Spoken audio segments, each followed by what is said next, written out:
السلام علیکم ورحمۃ اللہ وبرکاتہ نحمده ونصلی علی رسولہ الکریم اما بعد۔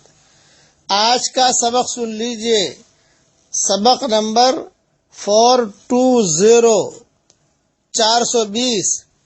تجارت میں 420 نہ کیجئے، یہ 420واں سبق ہے، اس لیے میں کہہ رہا ہوں تجارت میں 420 نہ کیجئے، تجارت میں لوگوں کو دھوکہ نہ دیجیے، اس کی وجہ سے زبردست قبر میں عذاب ہوتا ہے۔ اس لیے تجارت کی چالاکیوں سے بچیے۔ حلال چالاکیاں اس کی تو گنجائش ہے، لیکن 420 کرنا یہ مناسب نہیں۔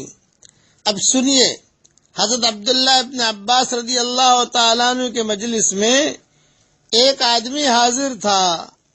کچھ لوگ آپ کی خدمت میں حاضر ہوئے اور عرض کیا کہ ہم حج کے ارادے سے نکلے ہیں۔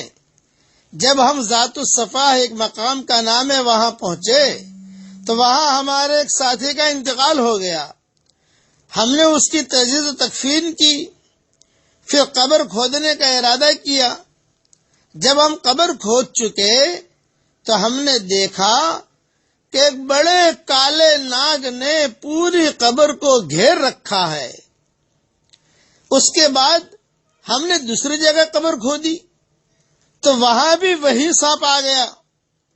اب ہم میت کو ویسے ہی چھوڑ کر آپ کی خدمت میں آئے ہیں کہ اب کیا کریں ہم، یعنی ابھی اس کو دفن نہیں کیا ہے، باہر ہی رکھا ہے۔ عبداللہ ابن عباس سے فتویٰ لینے کے لیے آ گئے، ہم کیا کریں؟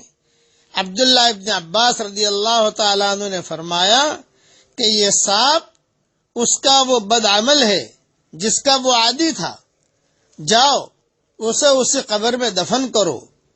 اللہ کی قسم اگر تم اس کے لیے پوری زمین بھی کھود ڈالو گے پھر بھی وہ سانپ اس کی قبر میں پاؤ گے۔ بہرحال اسے اسی طرح دفن کر دیا گیا۔ سفر سے واپسی پر لوگوں نے اس کی بیوی سے اس شخص کا عمل پوچھا تو اس نے بتایا کہ اس کا یہ معمول تھا کہ وہ تجارت میں لوگوں کو دھوکہ دیتا تھا، لوگوں کو یہ دھوکہ دیتا تھا، اس کی وجہ سے یہ عذاب اسے ہوا۔ بیوی، چونکہ بیوی جو ہے یہ شوہر کے سارے عیب جانتی ہے اور شوہر جو ہے یہ بیوی کی عادتیں جانتا ہے۔ اس لیے اگر بیوی حشر کے میدان میں کہہ دے کہ اللہ میرا شوہر اچھا تھا، امید ہے کہ معافی ہو جائے گی، اور اگر مرد کہہ دے میری بیوی اچھی تھی، معافی ہو جائے گی۔ اس لیے تجارت میں لوگوں کو دھوکہ نہ دیجیے، اس کا خاص خیال رکھیے۔ یہ پورا قصہ بکھرے موتی جلدوم صفحہ 70 پر میں نے لکھا ہے، وہاں دیکھ لیں، اور اوپر کی کتابوں میں بیہقی میں یہ قصہ موجود ہے، وہاں دیکھ لیں۔ اللہ تعالی ہم سب کو تجارت کا دھوکہ دینے سے ہم سب کی پوری حفاظت فرمائے۔ فجر کی اذان ہو رہی ہے، اذان کے وقت میں دعا قبول ہوتی ہے۔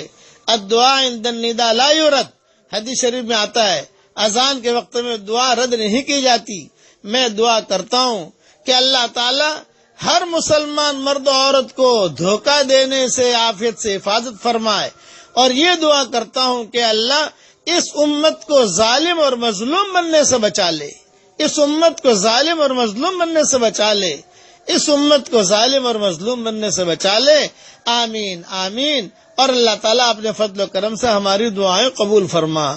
والسلام علیکم ورحمۃ اللہ وبرکاتہ، وآخر دعوانا ان الحمد للہ رب العالمین۔ وَلَكَ الْفَضْلُ كُلُّهُ وَإِلَيْكَ يُرْجَعُ الْأَمْرُ كُلُّهُ وَإِلَيْكَ يَصْعَدُ الْكَلِمُ الطَّيِّبُ كُلُّهُ اللهم لك الحمد بالإسلام، لك الحمد بالإيمان، لك الحمد بالقرآن، لك الحمد حتى ترضى، لك الحمد إذا رضيت، لك الحمد بعد الرضا. اللهم لك الحمد كالذي نقول وخيرا مما نقول، لك الحمد كالذي تقول، لك الحمد في الحال ولك الحمد في المآل. اللهم لك الحمد في الأولى ولك الحمد في الآخرة. اللهم لك الحمد حمدا حمدا، اللهم لك الشكر شكرا شكرا. اللهم يا رب صل وسلم دائما أبدا على حبيبك خير الخلق كلهم. اللهم صل على سيدنا محمد بن عبد الله القائم بحق الله، ما ضاق أمر إلا فرجه الله. اللهم اغفر لنا ذنوبنا